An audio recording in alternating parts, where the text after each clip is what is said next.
अपने गुरु भगवान शिव को अपना प्रणाम निवेदित करता हूँ।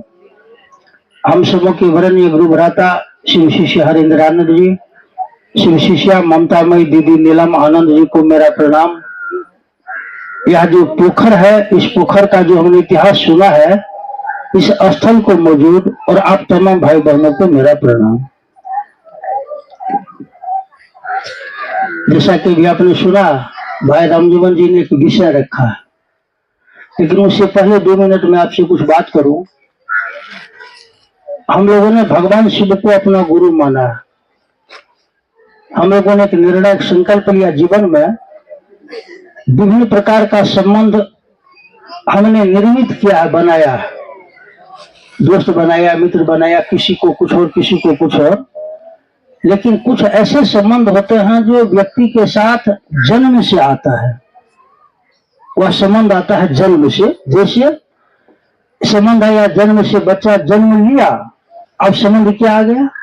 एक बच्चा के जन्म लेते ही कोई बनता है बाप और कोई माँ, कोई बनता है दादा दादी, और कोई होता है नाना और नानी। संबंध जन्म से आ गया नहीं।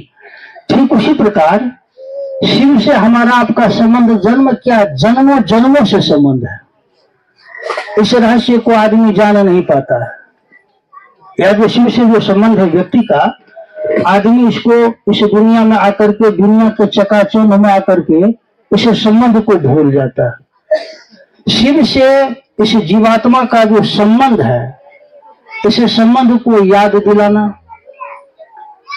दिलाना ही नहीं, संबंध को स्थापित करना, जोड़ना, संबंध के अनुकूल उस व्यक्ति में पात्रता पैदा करना, क्षमता देना, यह सारा काम होता है गुरु का। इसीलिए हमारे यहाँ कहा जाता है कि गुरु शिष्य के मन में आकर्षण जगाते हैं शिव के प्रति। कथा परंपरा यही है। कोई गुरु हो, गुरु शिष्य के मन में शिव के प्रति आवेश जगाते हैं, गुरु शिष्य के मन में शिव के प्रति प्रेम को पैदा करते हैं।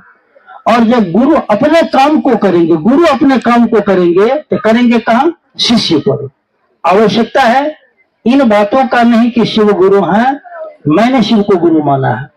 आवश्यकता इन बातों का है कि मैंने यदि शिव को गुरु माना है तो मैं शिष्य बनूं, शिष्य बना रहूं।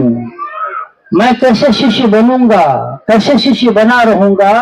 हमने यदि इस रास्ता को ढूंढ लिया, इस मार्ग में, शिव शिष्यता के मार्ग में, उस रास्ता को ढूंढकर यदि हम चलना हमने प्रारंभ कर दिया, तो फिर बाकी कुछ कहने की जरूरत नहीं रह जाती। अभी बात हो रही थी ना, शिव शिष्यता का विस्तार हो। हम लोग विभिन्न प्रखंड के लोग हैं, विभिन्न पंचायत के लोग हैं, तो किसी पंचायत में इतना कम हो रहा है, कहीं साप्ताहिक चर्चा शुरू हुई, जिस दिन उसी दिन बंद हो गई। कम लोग आते हैं, ज्यादा लोग आते हैं, महत्व इसका नहीं रह जाता। महत्व है एक भी आदमी के मन में शिव के प्रति शिष्य का भाव प्रगाढ़ हो, मजबूत हो। शिष्य भाव यदि मजबूत रहेगा ना, शिष्य भाव यदि प्रगाढ़ रहेगा किसी के मन में, तो एक आदमी आज आए। साहब श्री हरिंद्रानंद जी से पहले कोई थे धरती पर यह कहने वाले? कोई नहीं थे। किसी ने नहीं कहा कि शिव गुरु। एक आदमी का जो संकल्प है, इस आदमी के, साहब श्री हरिंद्रानंद जी के संकल्प को आप और हम यदि याद करेंगे, जो मैंने समझा है वह मैं आपको सुना रहा हूं। इनके संकल्प को यदि हम याद करेंगे, इनके संकल्प को यदि हम बार बार दोहराएंगे, एक आदमी के बीच में, 5 आदमी के बीच में, तो मुझको लग रहा है कि साहब श्री का संकल्प ही हमारे आपके माध्यम से शिव की शिष्यता को भी खड़ा करेगी, शिव की शिष्यता का विस्तार भी होगा, शिव की शिष्यता हमें आप में धीरे धीरे दिखाई देने लगेगी। और ऐसा हो रहा है, अब ऐसा नहीं है, जो लोगों की धारणा बदल रही है। इसीलिए जो बैठक हम लोग कहीं भी कर रहे हैं, बैठक का एक मात्र प्रयोजन होता है कि 10 आदमी का सुनते हैं, आपस में हम फिर सुनाते हैं, क्षेत्रों में कहाँ क्या परेशानियां आती हैं, क्या कठिनाइयां आती हैं, उन बिंदुओं पर हम लोग बात करते हैं। और सबसे महत्वपूर्ण विषय जो हमने आपको कहा, इस पर भी बहुत बल यदि आप देंगे, साप्ताहिक चर्चा। साप्ताहिक चर्चा, तो साप्ताहिक चर्चा कहाँ करेंगे? जहां 10, 20, 25 आदमी है, यदि कहीं मान लीजिए 1 आदमी है, 2 आदमी है, 4 आदमी है, हम यदि वहां पर साप्ताहिक चर्चा रख रहे हैं तो हमको बार बार जाना पड़ेगा, वहां बार बार हमको जाना पड़ेगा। आइए इस विषय पर कुछ हम आगे बात करेंगे, लेकिन हमको सबसे पहले अपने आप को देखना पड़ेगा कि मैंने संकल्प लिया है शिव को गुरु बनाने का। शिव का क्या संकल्प है, शिव क्या चाहते हैं, वो मैं नहीं जान रहा हूं, लेकिन इतना तो हम लोग देख रहे हैं कि साहब की इच्छा हुई कि मैं लोगों को शिव का शिष्य बनने के लिए प्रेरित करूं। साहब ने लोगों को विधियां दी, 3 सूत्र दिया, लोगों ने 3 सूत्र करना प्रारंभ किया और लोग कहने लगे कि महादेव की दया हो रही है। मतलब महादेव दया कर रहे हैं, महादेव दया करेंगे ही करेंगे। कब करेंगे? हम जब शिव को शिष्य का भाव देंगे। हमने यदि शिव को शिष्य का भाव दिया है, शिष्य का भाव देंगे, महादेव दया करेंगे, महादेव की दया होगी, महादेव की दया होगी तो हम स्वतः विस्तार ले रहा है। आइए, जो उन्होंने भाई गिरी जी ने जो विषय रखा था, कि क्या था आपका विषय? हमारे गुरु शिव एक आत्मानुभूति। आपने शिव को गुरु कैसे बनाया? देखिए, शिव को गुरु कोई भी आदमी से धरती पर हो, कोई भी आदमी, मान लीजिए ये गिरिजा हम हैं, हमने शिव को गुरु माना, इनके कहने पर, उदाहरण के लिए मैं बता रहा हूं, लेकिन मूलतः हमने किनकी बातों को माना है? मूलतः हमने बात माना है साहब श्री हरिंद्रानंद जी को। हम लोग जब शिव को गुरु बनाए थे, उन दिनों बहुत शुरुआती दौर था। आपको खबर है कि साहब श्री हरिंद्रानंद जी 1974 में शिव को गुरु बनाए थे। 9 सितंबर 1982 ईस्वी को साहब श्री का पाटन से ट्रांसफर हुआ है मधेपुरा। उस समय था पुराना बिहार, झारखंड अलग नहीं हुआ था। पाटन में थे साहब वीडियो, और 9 सितंबर 1982 ईस्वी को साहब आए थे पाटन से मधेपुरा। 6 वर्षों तक साहब श्री का समय गुजरा मधेपुरा में, 82 से लेकर के 88 ईस्वी तक। और 88 के बाद साहब आ गए पटना, ट्रांसफर हो गया पटना। पटना जाने के बाद धीरे धीरे होता क्या है कि साहब के मन में तो ललक है कि मैं लोगों को शिव का शिष्य बनाऊं। वो तो हमेशा रास्ता ढूंढते थे, रास्ता ढूंढते किनसे मैं बात करूंगा, कहाँ बात करूंगा। एक डिप्टी कलेक्टर है, डिप्टी कलेक्टर को इतना फुर्सत कहाँ है कि किसी से बात करेगा जाकर के। सरकार के काम करने से फुर्सत नहीं मिलता है, फिर भी साहब श्री रास्ता ढूंढ रहे थे। और इसी क्रम में उनको गढ़ बरवारी जाने का मौका मिला है 1991 ईस्वी में, जो आप लोग सुनते होंगे। 12-13 लोगों के साथ साहब श्री गढ़ बरवारी में शमशान भूमि में बैठ करके शिव गुरु की बात किया। उसी पीरियड में 92 में एक पोस्टर था जिस पर लिखा हुआ था, जगत गुरु भगवान शिव का शिष्य बने, आदि गुरु शिव को प्रणाम निवेदित करना आपको शिव शिष्य बनाता है। शिव शिष्य होकर व्यक्ति के सारे लौकिक पारलौकिक मनोरथ स्वतः पूर्ण होते हैं। मैंने परीक्षा की है, आप भी शिव का शिष्य बनकर परीक्षा करें। इसी पोस्टर को हमने पढ़ा था 19 अप्रैल 1992 को। संध्या काल का समय है, 6 बज रहा है। 3 बार हमने पढ़ा था इस पोस्टर को, और 3 बार पढ़ने के बाद जहां ये पोस्टर लगी हुई थी, एक किराना दुकान था, उनको हमने पूछा कि ये पोस्टर किसने लिखा है जी। उनसे हमने पूछा था पोस्टर किसने लिखा है, तो कह रहे कि एक मजिस्ट्रेट है, बड़ा इजी मूड में एक मजिस्ट्रेट है। तो हमने कहा क्या नाम है, तो हरिंद्रानंद जी। तो फिर हमने कहा कि ना, ये पोस्टर लिखने वाला आदमी तो मजिस्ट्रेट नहीं है, जिस आदमी ने पोस्टर लिखा है ये कह रहे हैं कि शिव गुरु है, आप उनका शिष्य बनेंगे, नहीं तो महादेव का आदमी है। पोस्टर लिखने वाला आदमी है, आदमी के रूप में किसी के पुत्र होंगे, किसी के पिता होंगे, कुछ और होंगे, लेकिन पोस्टर जिस आदमी ने लिखा है वह है शिव का आदमी। क्या मैं उनसे मिल सकता हूँ? तब उन्होंने कहा कि हाँ, 13-14 मई 1992, 13-14 मई को ये आ रहा है सदानंदपुर, बेगूसराय जिला, आप पहुंच चलिए। और जब गए, पहली बार साहब को देखे, दीदी को देखे, मन शिव को कितना चाहा था या मैं आज भी नहीं जान रहा हूँ, जो हकीकत है। मन में शिव कितने अच्छे लग रहे हैं या मैं आज भी नहीं जान रहा हूँ। लेकिन साहब और दीदी को देखने के बाद इनके बगल में कुछ देर बैठने के बाद मन ने निर्णय लिया था कि इसी आदमी को जानना है, इसी आदमी को समझना है। ये सच्चाई, हम पहले भी खुले मन से हम बोलने वाले लोग हैं। लोगों को थोड़ा दुख होता था, और इसी जगह से हमारे मन में शिव के शिष्य होने की जिज्ञासा जगी थी, शिव के शिष्य होने की जिज्ञासा जगी थी। लेकिन होता क्या है, अब चलने लगे। चलने के क्रम में धीरे धीरे बैठ रहे हैं साहब और दीदी के पास भी। 106 में एक समय आता है, वह घटना है लगभग आपको मैं कह सकता हूँ 94 का, 94 का 94 ईस्वी में। अब हमको दुख होने लगा है संसार में। दीदी देख रही है कि परमेश्वर महादेव का काम करता है, दिन रात आते जाते रहता है। दीदी कह रही है कि परमेश्वर तुम अपना सर्टिफिकेट लेकर के आना, कागज। मेरे बगल में एक है आदमी, उसको बोलेंगे तुमको नौकरी लगा देगा। तो कागज लेके गए दीदी के पास, आगे बढ़ाए। जैसे ही कागज को आगे बढ़ाते हैं, साहब है बगल में।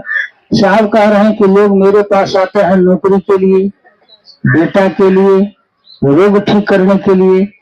एक भी आदमी यह नहीं पूछता है कि मैं शिव का शिष्य कैसे बनूंगा। साहब का यह बात कुछ नहीं, हम तो कुछ बोल ही नहीं रहे। धीरे धीरे सामने में जो कागज हमने रखा था अपना सर्टिफिकेट, उसको हमने ऐसे धीरे धीरे घींच करके मोर सोर के पॉकेट में रखे थे, मोर सोर कर उसको रखे पॉकेट में। और फिर उसके बाद कभी मेरे मन में यह इच्छा जगी ही नहीं कि मैं साहब और दीदी से कुछ लूं या कुछ मांगू। महादेव साक्षी, महादेव साहब बराबर कहते थे, बराबर पूछेगा कोई बताएगा, कोई बताएगा। साहब कहते थे कि मुझको बड़ा शौक है कि परमेश्वर कभी अपने जीवन का दुख हमको सुना दे, कभी नहीं सुना है। एक आवाज जो साहब का आया कि लोग मेरे पास आते हैं नौकरी के लिए, बेटा के लिए, शरीर का बीमारी दूर करने के लिए। एक भी आदमी यह नहीं पूछता है कि मैं शिव का शिष्य कैसे बनूंगा। एक आवाज यह साहब का मुझको चलने का एक रास्ता दे दिया था, आगे बढ़ने लगे। बहुत बड़ी बड़ी घटनाएं घटी थी, अभी मैं आपके सामने बोल लेता हूँ। आत्मानुभूति क्या मैं आपको बतलाऊं। जो कुछ भी मिला, बहुत चीज मिला। और उस मिलने में हमने देखा कि मुझको जो कुछ भी मिला है वह मुझको नहीं मिला है। किनको मिला? साहब के संगति के कारण मिला है। साहब का भी संगति नहीं रहता, दीदी का भी संगति नहीं रहता। साहब और दीदी यदि अच्छे नहीं लग रहे होते तो जो कुछ भी मिला, जो कुछ भी अनुभूतियां मिली जीवन में, जिन अनुभूतियों के बल पर आज तो मान लीजिए 33 वर्ष से हम लोग चल रहे हैं, 33 वर्ष से, तो 33-34 वर्ष से चल रहे हैं। और महादेव को ऐसे दया रही है कि कदम कभी पीछे नहीं मुड़ा, कभी पीछे मुड़ करके नहीं देखे हैं। बस चल रहे हैं तो चलते चले जा रहे हैं। और एक बात आपको और गौर करना पड़ेगा, साहब और दीदी भी किसी व्यक्ति को अच्छे तब तक नहीं लगेंगे जब तक उस व्यक्ति पर महादेव की दया नहीं होगी। महादेव भी किसी व्यक्ति को अच्छे नहीं लग सकते हैं जब तक उस व्यक्ति पर साहब और दीदी का कृपा प्रसाद नहीं होगा। यदि साहब और दीदी का कृपा प्रसाद होगा, महादेव भी मुझको अच्छे लगेंगे, हम महादेव का काम भी करेंगे, लोगों को शिव का शिष्य बनाएंगे भी, खुद शिव का शिष्य बनने का हम प्रयास करेंगे। आत्मानुभूति एक से एक जीवन में है। कल रात में भी हम यहाँ कहानी सुना रहे थे, बराबर बोलते हैं। कल ही हम बोल रहे थे इनके यहाँ, शंभू भाई के यहाँ। जरा गौर कीजिए, एक आदमी, पत्नी है, बच्चा है, उसके संपर्क में है 10-15 लाख आदमी, उसके संपर्क में है 10-15 लाख आदमी।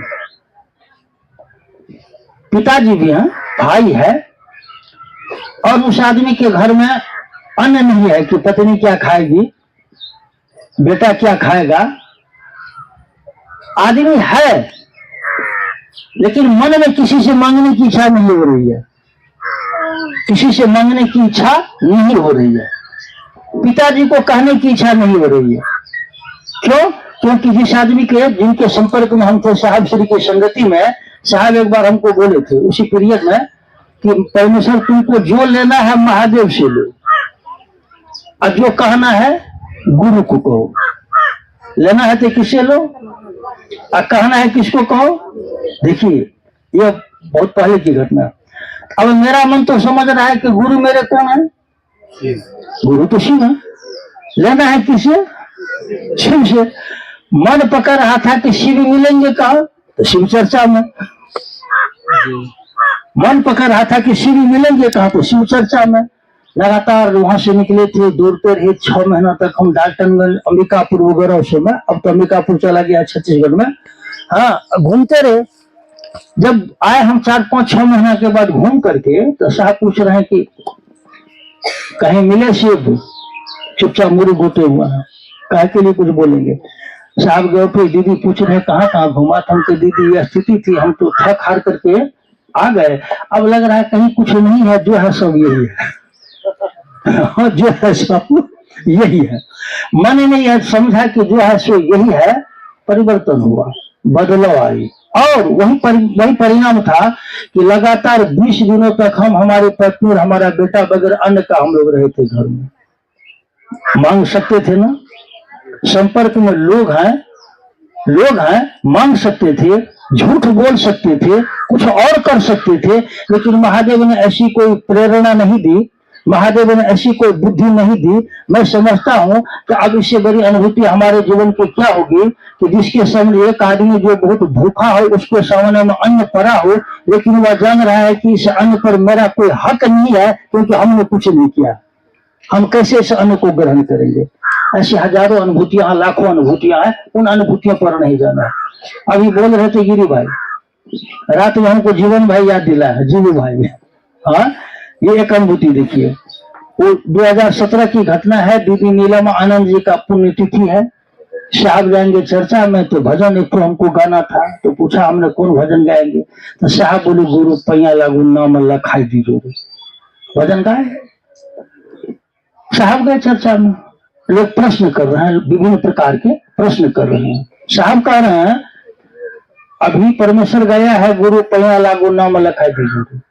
अभी तक आप प्रश्न में ही उलझे हुए हैं, अभी तक आप प्रश्न में ही उलझे हुए हैं। गुरु क्या है, ये गुरु तत्व क्या है, यह जानने के लिए आपको परमेश्वर की संगति में रहनी चाहिए। आवाज यही है। लगभग 10,000 के करीब भीड़ है, पूरे भारत के लोग हैं, बिहार के बहुत लोग हैं। साहब तो बोल दिए। अब आइए, अब जैसे गिरी जी हैं, गजेंद्र भाई हैं, शंभू भाई हैं, ये परमेश्वर जी को चाहते हैं। साहब मन से बोले हैं परमेश्वर जी के बारे में, नहीं रुके तो साहब सम्मान दिए ना, तो परमेश्वर जी का कलेजा फूलेगा कि नहीं फूलेगा? नहीं फूलेगा।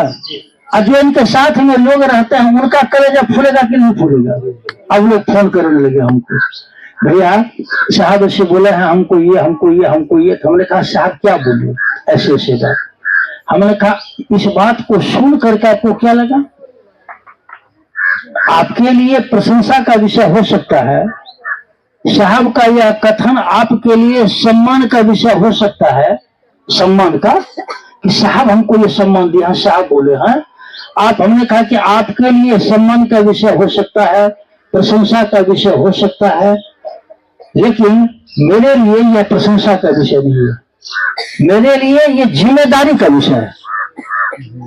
उन्होंने मेरे कंधे पर यह जिम्मेदारी दी है। यदि आपको लग रहा है कि साहब ऐसा बोले हैं, साहब ऐसा बोले हैं और इसमें कहीं खाए कुछ, यह जिम्मेदारी है। और इसी जिम्मेदारी का निर्वाह सिर्फ मुझे ही नहीं करना है, बल्कि मेरे साथ में जितने लोग होंगे इस धरती पर, उन तमाम लोगों के कंधे पर यह जिम्मेदारी जाएगी। आप प्रसन्न हो रहे हैं इस बात से ना? यानी मेरे मन में थोड़ा सा भी विचार नहीं आया कि साहब ऐसे बोले हैं। जब लोग बोलते हैं तब मुझको याद आता है। हाँ, हाल फिलहाल में गुजरात के गुरु भाई लोग, गुजरात को सब बोला तो उनको ये याद, जब बोला तब याद आया। इसीलिए सारे ये है कि हम जो शिव के शिष्य हैं, हमारे लिए भारी होना चाहिए शिव जो मेरे गुरु हैं।